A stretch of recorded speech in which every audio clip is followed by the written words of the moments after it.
We've taken a really cool D minor riff done by Clapton for a song called Layla, and we've analyzed it. Well, we're going to analyze it. We're going to do a bit of a jam on it.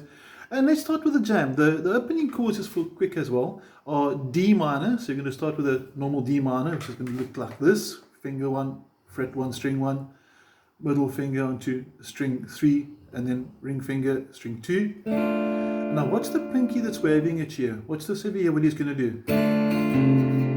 He's grabbing that 5th string on the 3rd fret. We're going to use that as a transition, a passing note to go from D minor down to B flat. Now, quite a few of the books I've seen play B flat like that. My little fat fingers don't like that. Okay, so if you're comfortable with this, it's very acceptable. Most of the books do suggest it. I prefer putting my pinky down and he goes flat. You can see him across fret 3, strings 4, 3 and 2, and he's bending quite nicely backwards as well. Okay, now the important thing is you want to get onto that B flat note, so that's why we're not going to use the normal B flat.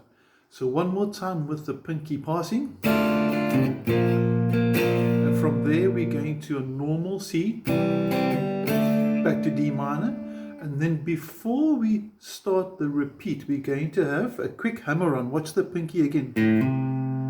Okay, so let's take it from the very beginning. It actually starts with a hammer on. There's the passing to the B flat, C, D minor,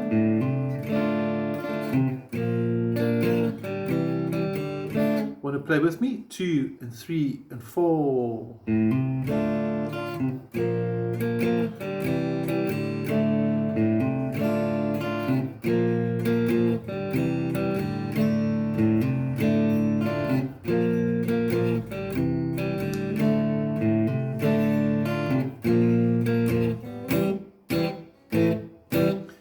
Notice that on the 4th time I added a C, C, A, C. That replaces the normal C pattern, and that will take you into the verse. Okay, but let's look at some of the solo ideas now. We'll use the second video for the song for the bar chords, which we're going to use for the verse.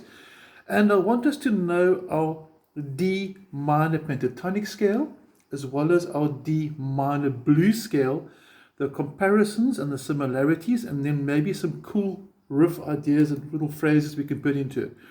First of all, both scales start at fret number 10, which is the note D.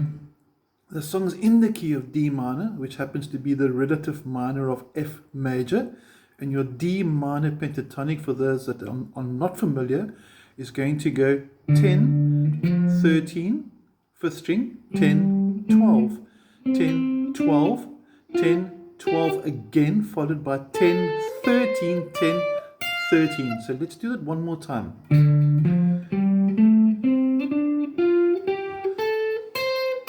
And reverse it.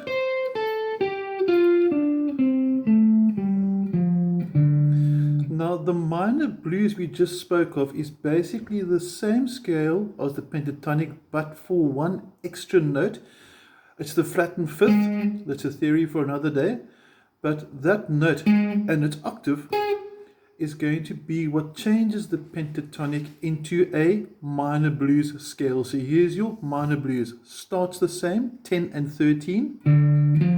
But now on the next string it goes 10, 11, 12. There's the new note. Then normal pentatonic. And there's the new note. And it ends the same. Let's play that minor blues scale together now. 1, 2, 3, 4.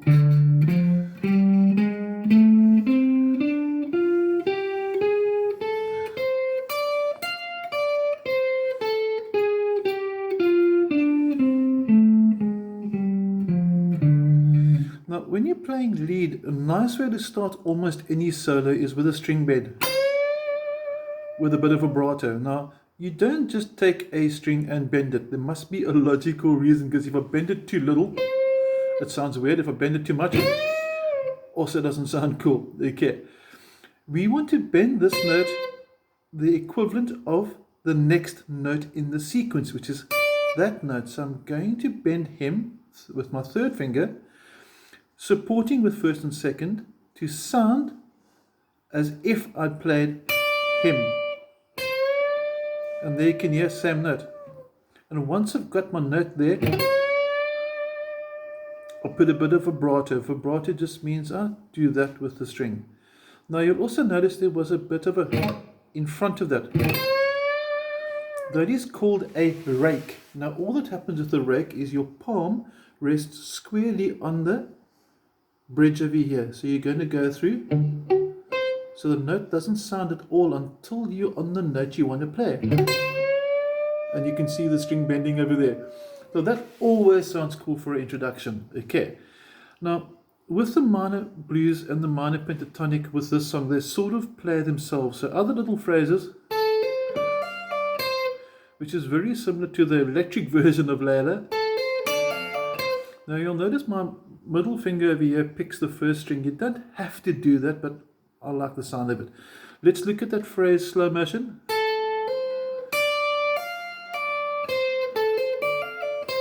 And then maybe bend. Sounds cool. So let's put that into the introduction. Now we're going to have the drums play. There's the acoustic. And now we get the bend. Here we go.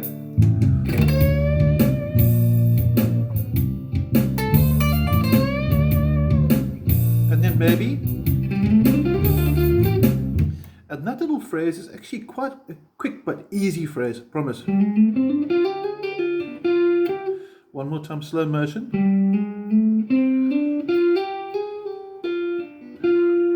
And there's lots of hammer-ons over here giving it a legato. Legato means the notes ring and they're smooth. If I were to pick it, it loses the whole feel, just doesn't work the same. Doesn't sound cool, but over here it works quite nicely. Now, a lot of blues players will tell you it's not the notes, it's the silence in between. Okay, so here's an awesome blues solo. You ready? And now it's gone because it was all the silence. No, seriously. Between each phrase, try and get a tiny pause. So try something like this as well. Now I'm going to play it again. You're going to get used to this. Watch the phrases. Watch the gaps, the silence in between.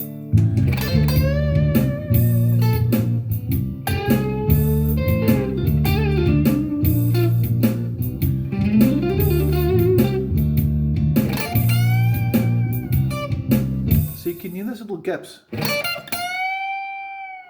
And then also play with your variation of your bends as well. It doesn't have to be it can be a slow bend. Create suspense. Think outside the rhythm and then back into the rhythm. It's like having a conversation. If I were to talk to you like this in a rhythm, it would get bored.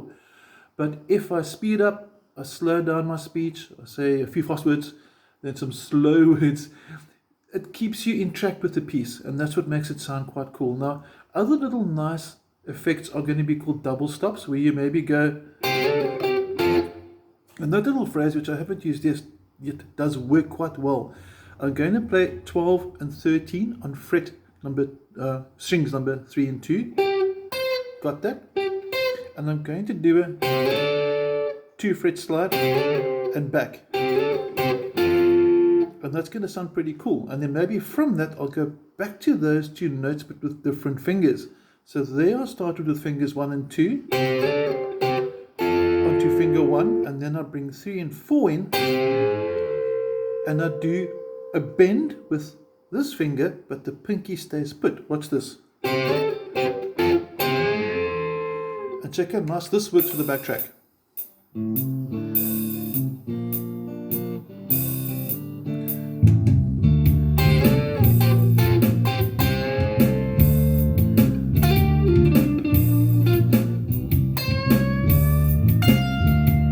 And the last one there is also a double stop, where you take that note, bending the second string, and the pinky comes into the first. It sounds very good.